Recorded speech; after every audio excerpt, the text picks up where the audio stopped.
లష్కర్ ఈ తైబా సంస్థకు మరొక బిగ్ షాక్ అని చెప్పాలి. లష్కర్ ఈ తైబా టెర్రరిస్ట్ మనీ మ్యాన్గా చెప్పుకునే అబ్దుల్ అజీజ్ మృతి చెందాడు.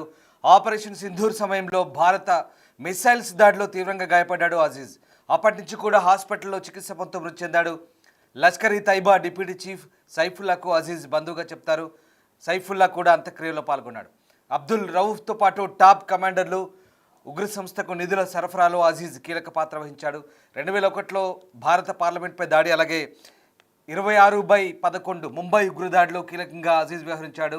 సో ఆపరేషన్ సింధూర్ తర్వాత వందల సంఖ్యలో టెర్రరిస్టులు హతమయ్యారు.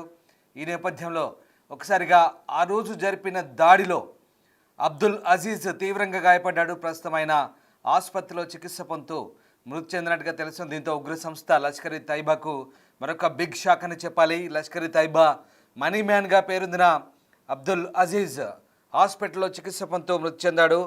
పాకిస్తాన్ కేంద్రంగా పనిచేస్తున్న ఉగ్రవాద సంస్థ లష్కర్ ఈ తైబా ఎల్టీఈకి నిధుల సరఫరాలో అగ్రశ్రేణి ఆపరేటివ్, అలాగే వ్యూహాత్మక మాడ్యూల్ కోఆర్డినేటర్. ఆపరేషన్ సింధూర్ కింద భారతదేశం నిర్వహించిన ఖచ్చితమైన క్షిపణి దాడిలో గాయపడి అతను మరణించినట్టుగా చెప్తున్నారు. భారత పార్లమెంటుపై దాడి 2001లో, అలాగే 26/11 ముంబై ఉగ్రవాద దాడుల్లో కీలక పాత్ర పోషించిన లష్కర్ ఈ తైబా ఉగ్రవాది అబ్దుల్ అజీజ్ పాకిస్తాన్లోని బహవల్పూర్లో ఓ ఆసుపత్రిలో మృతి చెందాడు. ఇక మే 6న భారత్ ఆపరేషన్ సింధూర్ సమయంలో క్షిపణి దాడి చేసినప్పుడు అతను గాయపడ్డట్టుగా తెలుస్తుంది. లష్కర్ ఈ తైబా డిప్యూటీ చీఫ్ సైఫుల్లా కసూరితో అజీజ్ దగ్గరి సంబంధం కలిగి ఉన్నాడంటూ వార్తలు అందుతున్నాయి. అబ్దుల్ అజీజ్ పాకిస్తాన్ కేంద్రంగా పనిచేస్తున్న ఉగ్ర సంస్థ లష్కర్ ఈ తైబాకు నిధుల సరఫరాలో అగ్రశ్రేణి ఆపరేటివ్గా చెప్తున్నారు, అలాగే మాడ్యూల్ కోఆర్డినేటర్గా కూడా చెప్తున్నారు. ఇక భారత్ నిర్వహించిన ఖచ్చితమైన క్షిపణి దాడిలో గాయపడి అతను మరణించినట్టుగా ధృవీకరణ అవుతుంది. ఇప్పుడు సోషల్ మీడియాలో ప్రస్తుతం అతని అంత్యక్రియ దృశ్యాలు కూడా ప్రసారం అవుతున్నాయి. సైఫుల్లా కసూరి, అలాగే అబ్దుల్ రౌఫ్ వంటి సీనియర్ ఎల్టీఈ నాయకులు అతని మరణం గురించి బాధపడుతున్నట్టుగా కూడా సోషల్ మీడియాలో వార్తలు వస్తున్నాయి. దీంతో అజీజ్ మృతితో లష్కర్కు అత్యంత విశ్వసనీయ కార్యకర్తలను కోల్పోయినట్టుగా తెలుస్తోంది. దీంతో గట్టి దెబ్బ తగిలింది. అలాగే కీలక ఆర్థిక వనరులను సమకూర్చే వ్యక్తిగా కూడా చెప్తున్నారు. అతను గల్ఫ్ దేశాలు, యూకే, అలాగే యుఎస్లో ఉన్న రాడికల్ ఇస్లామిస్టు గ్రూపులు, పాకిస్తాన్ కమ్యూనిటీల నుంచి నిధులు సేకరించారని తెలుస్తోంది. ఆర్థిక వ్యవహారాలకు మించి అజీజ్ లాజిస్టిక్స్, ఆయుధ సరఫరా, అలాగే ఉగ్ర కార్యకలాపాల కోసం నియామకాలను కూడా నిర్వహించాడు. సో ఓవరాల్గా రిక్రూట్మెంట్, అలాగే ఫైనాన్షియల్ వ్యవహారాలన్నీ కూడా చూసేవాడని చెప్తున్నారు. దీంతో అతని మరణం లష్కర్ ఈ తైబా కార్యకలాపాలకు ఒక ముఖ్యమైన ఎదురుదెబ్బగా కూడా పరిగణిస్తున్నారు. దాని కార్యకలాపాల్లో కీలకమైన స్తంభాన్ని ఇప్పుడు భారత్ బద్దలు కొట్టినట్లయింది. దీంతో అతన్ని మనీ మ్యాన్గా చెప్పుకునే లష్కర్ ఈ తైబా కీలక కమాండర్ అబ్దుల్ అజీజ్ మృతి ఇప్పుడు లష్కర్ ఈ తైబాకు తీరని లోటుగా కూడా చెప్తున్నారు. దీంతో లష్కర్ ఈ తైబాకి అయితే గట్టి ఎదురుదెబ్బ తగిలింది. భారత్కు ఇది మరొక విజయంగా చెప్పొచ్చు. ఇక భారత్లో జరిగిన అనేక ఉగ్రవాద దాడులతో అబ్దుల్ అజీజ్ సంబంధం కలిగి ఉన్నాడు. అతను కార్యకలాపాలను నేరుగా ప్లాన్ చేయకపోయినా నిధుల సమీకరణ, వనరులను సమీకరించడంలో, అందించడంలో కీలక పాత్ర పోషించాడు. 2001 భారత పార్లమెంటు దాడికి పాకిస్తాన్ నుంచి డబ్బు, అలాగే ఆయుధాలను రవాణా చేయడంలో సహాయం చేశాడని నిఘా వర్గాలు చెప్తున్నాయి. అలాగే 2006 ముంబై లోకల్ రైలు పేలులకు కూడా అతను నిధులు సమకూర్చాడని కూడా చెప్తున్నారు. యా అయ్యతుహన్ నఫ్సుల్ ముత్మయిన్నహ్, యా అయ్యతుహన్ నఫ్సుల్ ముత్మయిన్నహ్ ఇర్జిఇ. అల్లాహు అక్బర్. اللهم صل على محمد وعلى آل محمد. मेरी तमाम जमात के साथियों से मेरी गुजारिश है कि अब्दुल अजीज भाई के लिए महसूस दुआ करें. ये आवाज़ के अमीर साहब के साथियों के साथ صراط الذين أنعمت عليهم غير المغضوب عليهم ولا الضالين.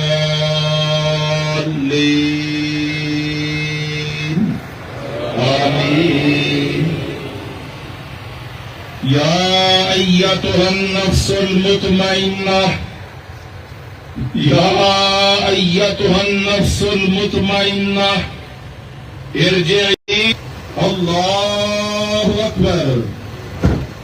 Allahu పాకిస్తాన్లోని బహవల్పూర్లో జరిగిన అంత్యక్రియ దృశ్యాలు చూస్తున్నారు. ఈ వీడియోలు ఇప్పుడు సోషల్ మీడియాలో వైరల్గా మారుతున్నాయి. లష్కర్ ఈ తైబా డిప్యూటీ చీఫ్ సైఫుల్లా కసూరి అలాగే మరొక టెర్రరిస్ట్ అక్కడ అబ్దుల్ రౌఫ్ పాల్గొన్నట్టుగా క్లియర్గా అర్థమవుతుంది. దాంతోపాటు వందలాది మంది స్థానికులు అలాగే లష్కర్ ఈ తైబా కార్యకర్తలు ఆ అంత్యక్రియలో పాల్గొన్నట్లుగా మనకు ఆ దృశ్యాలు చాలా క్లియర్గా అర్థమవుతున్నాయి. పాకిస్తాన్లోని బహవల్పూర్లో ఈ అంత్యక్రియలు జరిగాయి. భారత్ జరిపిన మిస్సైల్ దాడిలో గాయపడ్డ అబ్దుల్ అజీజ్ అప్పటి నుంచి కూడా స్థానికంగా ఒక ఆసుపత్రిలో ట్రీట్మెంట్ పొందుతున్నాడు. ఆ దృశ్యాలు కూడా మేము మీకు చూపించాం. అతను చనిపోయిన తర్వాత అతని అంత్యక్రియలకు సంబంధించిన దృశ్యాలు చూస్తున్నాం. వందలాది మంది లష్కర్ ఈ తైబా కార్యకర్తలు అలాగే చాలామంది స్థానికులు కూడా అక్కడ అంత్యక్రియల సందర్భంగా జరిపిన ప్రార్థనలో చాలామంది పాల్గొన్న దృశ్యాలు. అబ్దుల్ రౌఫ్ అక్కడ మనకు క్లియర్గా కనిపిస్తున్నాడు. ఇతను లష్కర్ ఈ తైబా కీలక కమాండర్లో ఒకరిగా చెప్తున్నారు. అలాగే సైఫుల్లా కసూరి కూడా ఉన్నాడు అంత్యక్రియలో. వీళ్ళంతా కూడా అంత్యక్రియలో పాల్గొని అక్కడ ఏడుస్తున్నట్టుగా మనకు ఆ దృశ్యాలు అయితే కనబడుతున్నాయి. దీంతో లష్కర్ ఈ తైబాకి ఇది గట్టి దెబ్బని చెప్పాలి. లష్కర్ ఈ తైబా కీలక నేతల్లో ఒకరైన అబ్దుల్ అజీజ్ 2001 నుంచి కూడా భారత్లో ఉగ్ర కార్యకలాపాలకు నేరుగా పాల్గొనకపోయినా నిధుల సమీకరణ, ఆయుధాల సరఫరా అలాగే లాజిస్టిక్స్ కావచ్చు, ఆ వ్యూహరచన, మాడ్యులేషన్ ఇదంతా కూడా దగ్గరుండి చేసినట్టుగా కూడా ఆరోపణలు. అలాగే మన పార్లమెంట్పై దాడికి సంబంధించి కూడా ఇతడే నిధులు సమకూర్చాడు ఉగ్రవాదులకు చెప్తున్నారు. అంతేకాదు 26/11 ముంబై దాడిలో కూడా ఇతను కూడా ఫైనాన్షియల్ ఆస్పెక్ట్స్లో చాలా క్లియర్గా ఆర్థిక వనరులు సమకూర్చడంలో అలాగే అరేబియా సముద్రం నుంచి పడవల్లో తీవ్రవాదులు ముంబైకి చేరుకోవడానికి కావాల్సినటువంటి బోట్లను, డబ్బును, ఆయుధాలను ఇతని మనుషులే సరఫరా చేస్తారు. ఇతని మార్గదర్శనంలోనే అదంతా జరిగినట్టుగా చెప్తున్నారు. ఒక రకంగా మనీ మ్యాన్గా లష్కర్ ఈ తైబాకు పూర్తిగా ఆర్థిక వనరులు కేవలం యూకే, పాకిస్తాన్ నుంచి కాదు, యూకే, యుఎస్ అలాగే పాకిస్తాన్ సంబంధించిన కొంతమంది ఎవరైతే సిటిజన్స్ ఉంటారో వాళ్ళ దగ్గర నుంచి ఫండ్స్ కలెక్ట్ చేయడం, లష్కర్ ఈ తైబాకి పూర్తిగా ఆర్థిక వనరులు సమకూర్చడం ఇతను సహకరించి చెప్తున్నారు. మీరు చూస్తున్న దృశ్యాలు ఆసుపత్రిలో ఉన్నప్పుడు అక్కడ సైఫుల్లా కసూరి ఏడుస్తున్నాడు చూడండి. అక్కడ అంటే తన బంధువుగా కూడా చెప్తున్నారు. మరోవైపు రవూఫ్ కూడా ఉన్నాడు ఇక్కడ పక్కనే. వీళ్ళంతా కూడా లష్కర్ ఈ తైబా భారత్పై విషం చిమ్ముతూ పాకిస్తాన్ నుంచి ఉగ్ర కార్యకలాపాలను నెరుపుతూ అక్కడి నుంచి టెర్రర్ లాంచ్ ప్యాడ్లని అలాగే ఉగ్రవాద శిబిరాలని తయారు చేసి ఉగ్రవాదుల్ని శిక్షణించి భారత్పైకి ఉసుగొల్పుతున్న దుర్మార్గులు వీళ్ళంతా కూడా ప్రస్తుతం భారత్ కొట్టిన దెబ్బకి ఒక్కొక్కరిగా కుదేలవుతున్న పరిస్థితి. చూడండి అక్కడ కసూరిగాడు ఎలా ఏడుస్తున్నాడు చూడండి ఒకసారి. వెనకాల ఏడుపు వస్తుంది. భారత్పై దాడి చేసి అమాయక భారతీయుల్ని చంపినప్పుడు ఈ దుఃఖం మీకు తెలియదా? ఈ దుఃఖం ఏంటో ఇప్పుడు అర్థమవుతుందా? భారతీయులను పొట్టను పెట్టుకుని అమాయక టూరిస్టులను పహల్గామ్లో ఒక్కొక్కరిగా మతం పేరు అడుగుతూ చంపుతున్నప్పుడు ఈ దుఃఖం ఎక్కడిపోయిందో ఇప్పుడు ఆ దుఃఖం బాధ ఏంటో కూడా తెలిసే పరిస్థితులు వచ్చాయి. భారత్ జరిపిన క్షిపణి దాడిలో బహవల్పూర్పై అలాగే మురిద్కేపై లష్కర్ ఈ తైబా హెడ్ క్వార్టర్స్ని పూర్తిగా డిస్ట్రాయ్ చేసినప్పుడు గాయపడ్డ ఈ అబ్దుల్ అజీజ్ ఇప్పుడు ఆసుపత్రిలో చికిత్స పొందుతుంది. ఇన్నాళ్ల పాటు ఆ బాధను అనుభవించి చచ్చిపోయాడు, మృతి చెందాడు. ఆ బాధ ఏంటో ఇప్పుడు ఉగ్రవాదాన్ని పెంచి పోషించిన పాకిస్తాన్కు అర్థమవుతుంది. ఒకసారి దృశ్యాలు చూడండి. వందలాది మంది ఎల్టీఈ కార్యకర్తలు అంత్యక్రియల్లో పాల్గొన్న దృశ్యాలు ఇవి ప్రస్తుతం ఇవి సోషల్ మీడియాలో వైరల్గా మారుతున్నాయి. ఇక 2008 ముంబై దాడుల సమయంలో కూడా ఈ అజీజ్ సముద్ర మార్గాల ద్వారా ఆయుధాల సరఫరా, ఉపగ్రహ శాటిలైట్ ఫోన్లను సరఫరా చేశాడు. జమ్మూ కాశ్మీర్లోని స్థానిక ఉగ్రవాద మాడ్యూలకు కూడా నిధులు సమకూర్చాడు. అలాగే అక్కడ యూత్ను ఉగ్రవాదంలో రిక్రూట్ చేసుకోవడంలో కూడా కీలక పాత్ర పోషించినట్టుగా చెప్తున్నారు. సో దీంతో లష్కర్ ఈ తైబాకి ఇది గట్టి దెబ్బగానే చెప్పాలి. సో మొత్తం మీద ఎలిటి కీలక కార్యకర్త అబ్దుల్ అజీజ్ మృతి చెందడంతో ఇప్పుడు అక్కడి ఉగ్ర నెట్వర్క్లకు ఇది కోలుకోలేని దెబ్బగాని చెప్పొచ్చు. ఇది ఒక భారత్కు మరొక విజయంగాని చెప్పొచ్చు. పంజాబ్ ప్రావిన్స్లోని ఒక ఆసుపత్రిలో చనిపోయాడు. కేవలం ఎలిటీ కాదు, లష్కర్ ఈ తైబానే కాదు, బహవల్పూర్లోని ఖిద్మత్ ఏ ఖల్క్కు నాయకత్వం వహిస్తున్నాడు. ఇది నిధుల సేకరణ సంబంధించిన ఒక ఫ్రంట్గా చెప్తున్నారు. ఖిద్మత్ ఏ ఖల్క్ అనే సంస్థకు కూడా అయితే నాయకత్వం వహిస్తున్నాడు. ఇక ఎలిటీ డిప్యూటీ అమీర్ సైఫుల్లా కసూరికి చుట్టం అవుతారట. అలాగే ఇక దాతృత్వ ముసుగులో నిధులు సేకరించడం చారిటీ పేరుతో, అలాగే ఇవన్నీ కూడా సామాజిక పేరుతో నిధులు సేకరించి భారత్ పైకి టెర్రరిస్టులుగా తయారు చేసి అక్కడ అమాయక యూత్ని ఉగ్రవాదులుగా మార్చి భారత్ పైకి ఉసిగొల్పడంలో చాలా కీలక పాత్ర పోషించాడు.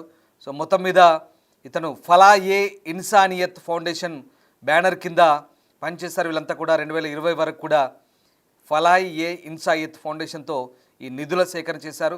వీళ్ళందరినీ కూడా యునైటెడ్ నేషన్స్ అలాగే యునైటెడ్ స్టేట్స్ కూడా వీళ్ళకి సంబంధించిన ఆధారాలను భారత్ అందించినప్పటికీ కూడా వీళ్ళపై గ్రే లిస్టులో పెట్టారు. Financial action task force IMF ఏదైతే ఉందో, ఇంటర్నేషనల్ మానిటరింగ్ ఫండ్ సంబంధించినటువంటి financial action task force FATF grey లిస్ట్ను సవరించి ఒత్తిడి చేసింది. దీంతో పాకిస్తాన్ ISI ఈ కొత్త ఫ్రంట్ను సృష్టించమని ఎలిట్కి సలహా ఇచ్చింది. ఆ విధంగా ఖిద్మత్-ఏ-ఖల్క్ ఉద్భవించింది. సో పాకిస్తాన్లోని ఉగ్ర సంస్థలన్నింటినీ కూడా యునైటెడ్ నేషన్స్ కావచ్చు, ఇండియా కావచ్చు, ఇండియా ఒత్తిడి మేరకు యునైటెడ్ నేషన్స్ కానీ అలాగే అమెరికా కానీ ఇచ్చినటువంటి భారత్ ఇచ్చిన ఆధారాల నేపథ్యంలో పాకిస్తాన్ సంబంధించినటువంటి అనేక ఉగ్ర సంస్థల్ని గ్రే లిస్టులో పెట్టారు. IMF నిధులు కూడా ఇవ్వద్దంటూ భారత్ వాదించింది. ఎందుకంటే వాళ్ళు ఇచ్చే నిధులతో ఉగ్రవాదులను తయారు చేసి ఉగ్ర సంస్థలకు ఆ నిధులు అందించి భారత్లో రక్తపాతం సృష్టించడానికి పాల్గొంటున్నారు. కాబట్టి నిధులు ఇవ్వద్దంటూ కూడా భారత్ ఎప్పటి నుంచో వాదిస్తోంది. భారత విదేశాంగ శాఖ కూడా అదే చెప్తుంది IMFకి, అలాగే యునైటెడ్ నేషన్స్లో కూడా. సో ఈ నేపథ్యంలో అవన్నీ కూడా మా దేశంలో ఎక్కడా లేవు, మేమే ఉగ్రవాద బాధితులమంటూ దొంగ నాటకాలు, దొంగ ఏడుపు ఏడుస్తూ పాకిస్తాన్ తాము కుదేలవుతున్నాం, ఆర్థికంగా తమకు నిధులు ఇవ్వమంటూ మొన్నటిదాకా కూడా IMFను బతిమాలుకున్నారు. సో వీళ్ళంతా కూడా చారిటీల పేరుతో లేదా ఇంకేదో కార్యక్రమాల పేరుతో, సామాజిక సేవా కార్యక్రమాల పేరుతో నిధులను సేకరించి ఉగ్రవాదులను పెంచి పోషించిన ఈ దుర్మార్గులంతా ఒక్కొక్కరిగా ఇప్పుడు హతమవుతున్నారు. ప్రస్తుతం అదే జరిగింది.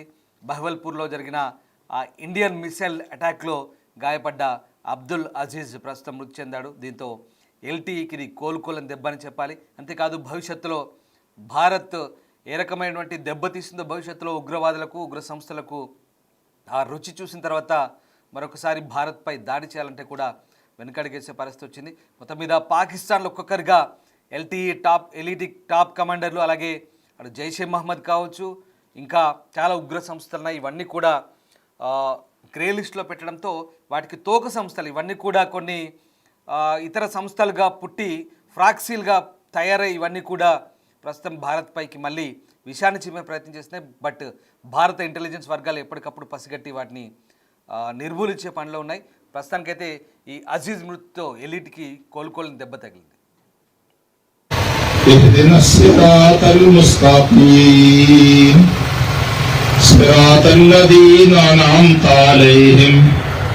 గైరిల్ మగ్దూబి అలైహిం వలద్దాల్లీన్